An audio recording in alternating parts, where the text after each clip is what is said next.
Oh, warms the heart, burns the tongue. Well, good morning to you and welcome back to another week on my waterlogged plot. And I think I start every video the same, and I'm going to start this one the same. The bloody weather. Yeah, never known anything like it.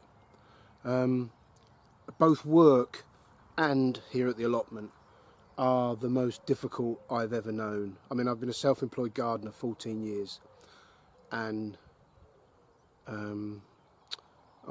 people are ringing up and saying, don't bother coming, Martin, you can't put the motor on the ground. The ground is, you know, you put your foot on it and it squelches. It just, you know, we had quite a nice day yesterday. The forecast was for rain all day, but actually it was quite warm and sunny until about 4 or 5 o'clock. And then the heavens opened and it pounded down last night for about 6 hours. And the forecast is for rain again today, heavy rain again tomorrow. Tuesday will be nice, apparently. That could change. And then the rest of the week is rain. And there's just no end in sight right the way up till the first week of May. It just absolutely non-stop rain. The golf driving range, he's managed this week to do his first cut since February, because February was completely dry. I don't think we had a drop of rain in February. His golf driving range looked immaculate, and he's not been able to cut the grass since. And I think he's managed the first cut this week. And if he hadn't, he'd have had to shut because the grass was so long he couldn't find the balls to recover them. Here on the plot, what the bad weather means is that nothing is moving. I checked the packets, the empty packets. I've sown 1,500 carrot seeds and I've not had a single one germinate. That's a first.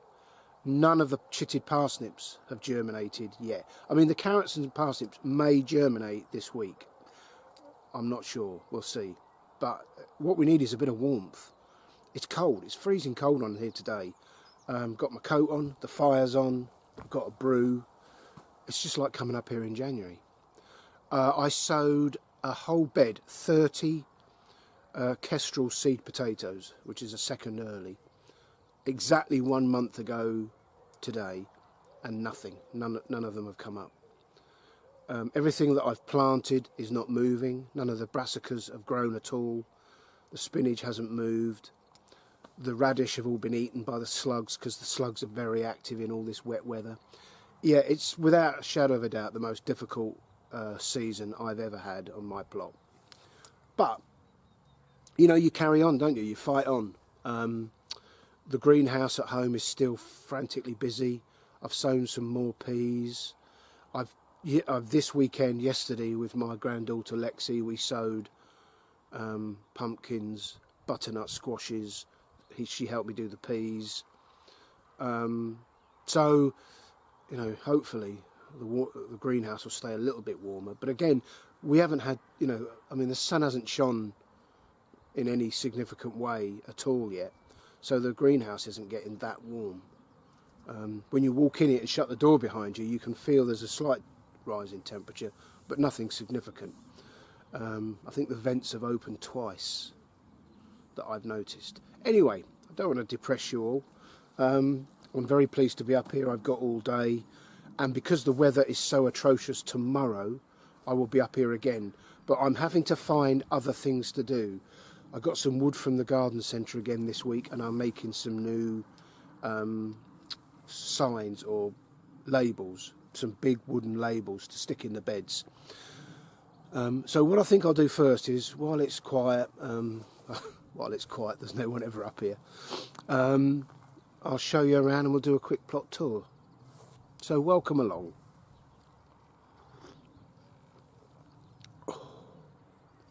Well, we'll start down the bottom end and work our way up to the sheds. This is a row of strawberries that have had this plastic corrugated sheeting over for the last couple of months to try and get an earlier crop. And I think you can probably see there's quite a lot of flowers on the strawberry plant, so that's good news. I've taken the cover off to allow the the bees access to pollinate. I hope that's the right move, but of course it's blooming cold here today. So we'll see. The fig there in its little fig box is showing a little bit of green, but no leaves yet. The rhubarb looks good. I mean, the rhubarb loves all this moisture, so the rhubarb couldn't look happier.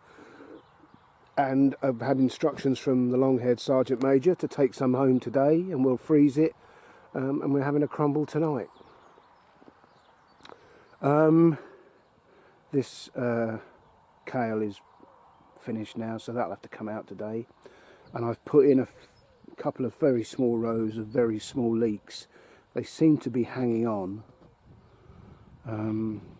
but again, they're not moving. It's early days. This is the bed where I've planted 30 seed potatoes, put them in the ground, and I've seen nothing of them since. Maybe I'm being a bit impatient, but a month, they should have been up in a month. But nothing, not a sign. And all those tubs have been sown with carrots now, the ones on the decking thing. I've got some to uncover today, but like I say, nothing. Not 1,500 carrot seeds sown, resist the fly and fly away, and nothing to show for it yet. I'm trying not to be a manic depressive about it, but it is proving difficult. The blackberries that I've created and planted have established. They do look healthy. I mean, they're not growing massively yet, but I wouldn't expect them to, but they do look as if they've established and that they're going to produce some fruit in the future, so that's good news. That's a gooseberry that self-seeded and grew on the plot, so I've dug it up, put it in a pot, and that'll grow on, and I have another plant. And these are some peas I'm sowing for Charlotte and Carl to grow by their front door, hopefully. They love pea and spinach soup, so I thought it'd be nice if they could manage at least one bowl of soup each from the peas and spinach they grew.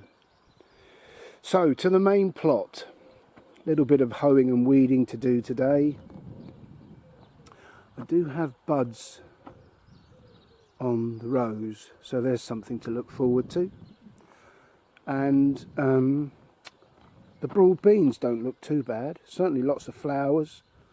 Looks like a couple of them need tying in a bit more. And then, yeah, the main plot itself, there's so much soil still not planted up. But that's not a problem because everything's allocated. There's something going in every bed. The onions look good.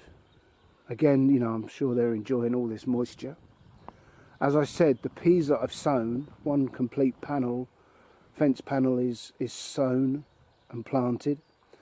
And they're just thickening up and establishing, so that's good news. These two blackberry plants look good, and they've got new shoots coming through. These beds here, which are half garlic and then the other half multi-sown seed onion, those onions, there's definitely something to be said for sowing them multi-sown. They stand better. Just as long as they, when they start to produce the root, they, push apart and create individual onions. More onions there. You can't have enough onions, can you? And there's my one planted bed of brassicas. They're all cauliflower or broccoli. Good old black currants. They're absolutely bomb-proof, aren't they? They're looking good. And there's a few flowers. The strawberries are looking a bit ropey. Some of them are greening up. And some of them look decidedly sick.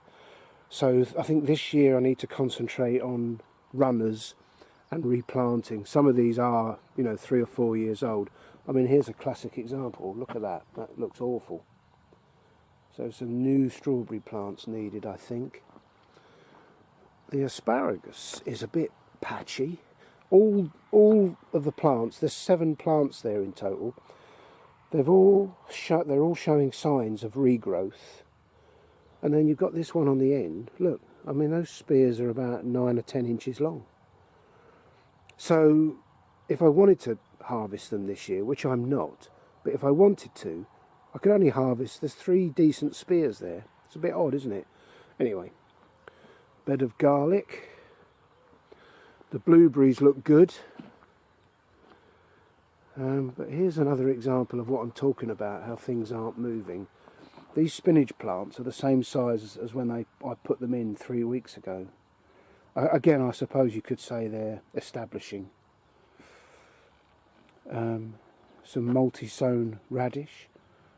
Quite a few of them have been nibbled off, but you know, we'll see. And here shows you, I mean, that's right up to the top and overflowing. This time last year I'd emptied all these. I mean, I haven't used any of it really.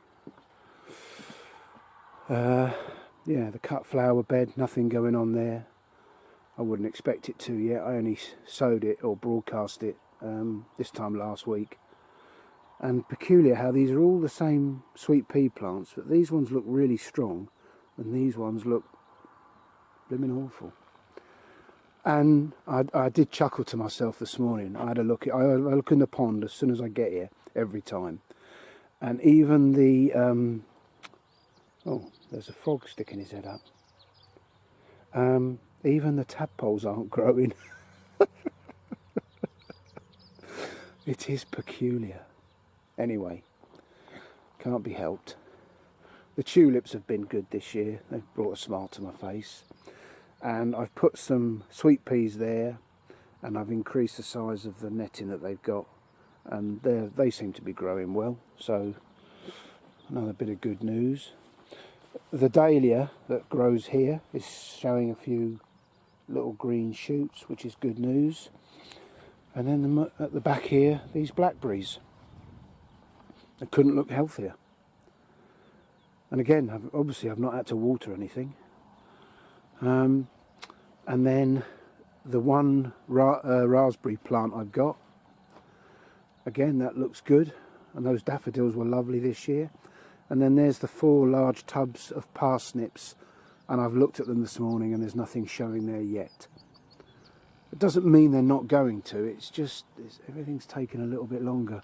I am concerned about the carrots. I mean, I'll be gutted if they don't germinate. Try and remain positive, Martin.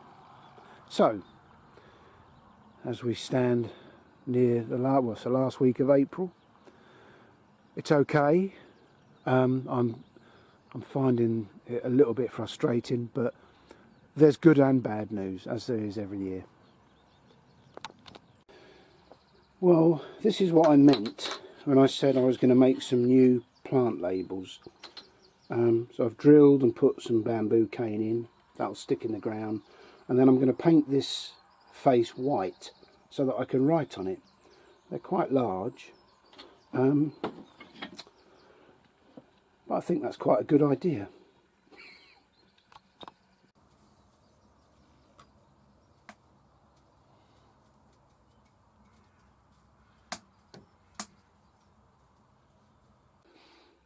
Well, that's my next genius idea completed. Just let them dry for 24 hours and then I can start to use them on the plot. We'll see. I'm sure you can see this white sign here, and that says Sarpomira, and they were planted this week, so that's one of my main crop potatoes. I've got Sarpomira and Sarpoaxona. And I looked online to check if they were late or early main crop potatoes, and they're actually both late main crop potatoes, which isn't the best of planning. But it said to get a winter harvest, plant the Sarpoaxona in August. And that got me thinking. I thought, you know, I'm trying to plant things at the earliest opportunity to get the crop as soon as possible. But with main crop potatoes, the problem you then have is, let's say you crop them in September, October. You've then got to store them and hope that they don't run to seed or go mouldy or whatever through the winter.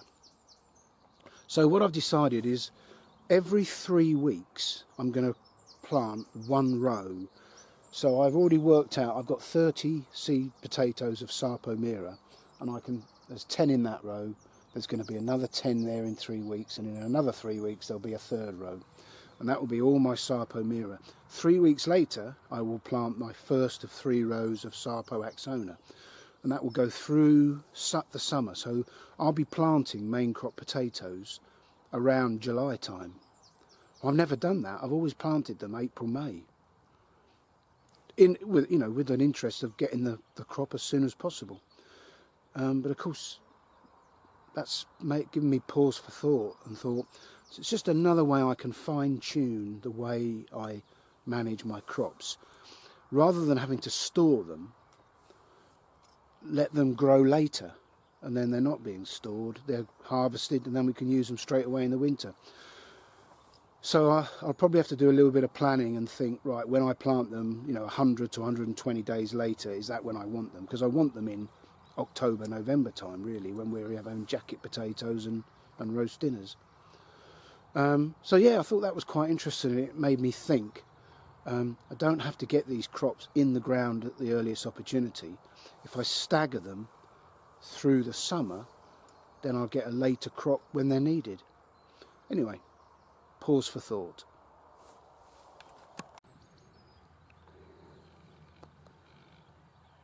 Sunshine.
Of course, the significant thing about today is this nonsensical alarm that's going to be going off on everyone's smartphones. And there have been many occasions over the last few years when I've been glad that I don't own a smartphone. And today is another one of them. How dare the government butt into our lives yet again? Why don't they go away and make the country work? Concentrate on all the incompetent things they're doing instead of adding one more ridiculous level of bureaucracy. An alert to keep you safe. That's not what it's for. I wait to see what it's genuinely about. But I'm going to set you a quiz, and no looking at your smartphones. Do you know what the word glossophobia refers to? It is apparently one of the greatest phobias across the world, and everybody suffers from it at some point or another, to some degree or another. Pardon me, glossophobia. I'll tell you in a minute. But it struck me over the last three years, and you know, you've heard my opinions on the COVID debacle. But the one thing that has struck me is the fight for information. It's very clear, even to the person who's got his head so far buried in the sand, that the media, the government, the scientists, the health authorities, they've all followed one narrative. And anybody who deviated left and right of that narrative was cancelled, shut down, lost their licence to practice medicine, etc., etc. And I think that's going to be where society fights in the future, is all about information. And of course, before the internet, the government, it was very easy to control information. But now we've got the internet, it's a far harder thing for governments. And of course, the major platforms, including this one, have assisted governments by shutting down anybody's channel who says anything other than what is allowed. And living in a world like that is a dangerous place. You know, these social media platforms will not be judged kindly by history when it looks back at the... I mean, what happened to free speech? But my overriding image was one that, because of course they talk about misinformation, disinformation, the major purveyors and pushers of disinformation throughout the whole last 3 years were the government, the health authorities and the mainstream media. You know, and of course anything that wasn't the narrative was considered a conspiracy theory. Well, I think it was the other way around.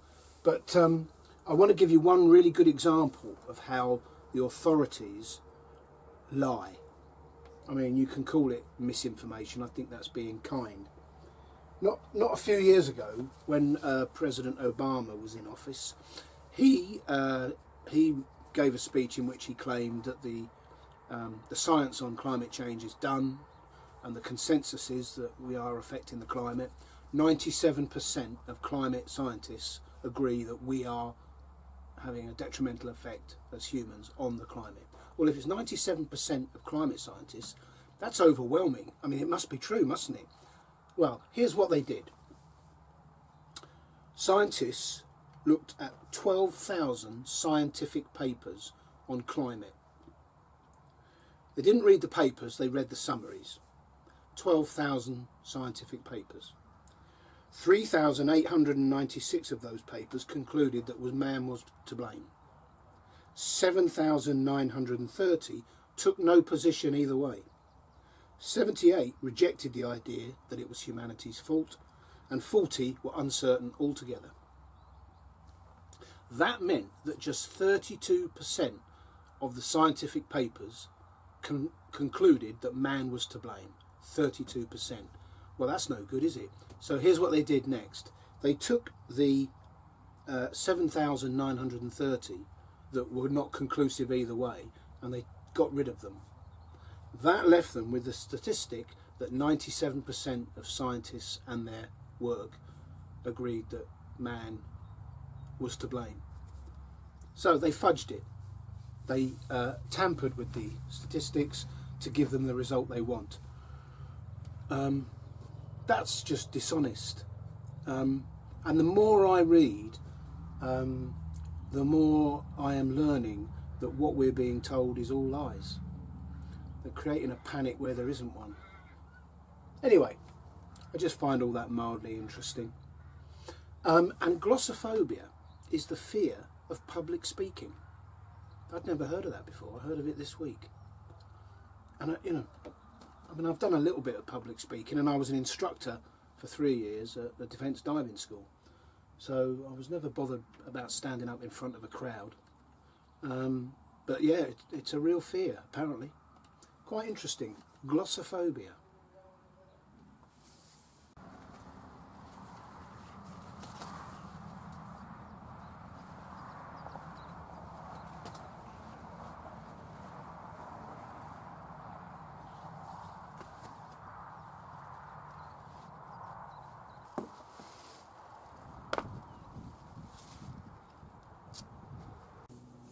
Well, another day is done. I'm going to finish my brew and then head home and potter in the greenhouse. Up here, I've been alone all day. There's not been another person on the site. I've had the place to myself, which is not what you'd expect, but there you go. And because crops aren't moving, normally the end of May or end of April you'd be full on working on the plot, but because the weather is so cold, things aren't moving, they're not growing on in the greenhouse, so they don't need to come up. So we wait for the weather to turn. But I've had a good day. I just love being up here. I've always got plenty to do. It's given me a chance to do all the little jobs I don't normally do, weeding around the fruit trees, cleaning the ditches out of long grass and dandelions, etc, etc. Nice crop of rhubarb to take home for our tea tonight, and some in the freezer. So a good day. Thank you for watching if you've made it this far, and I will see you next weekend. Until then, take care, look after yourselves, bye for now.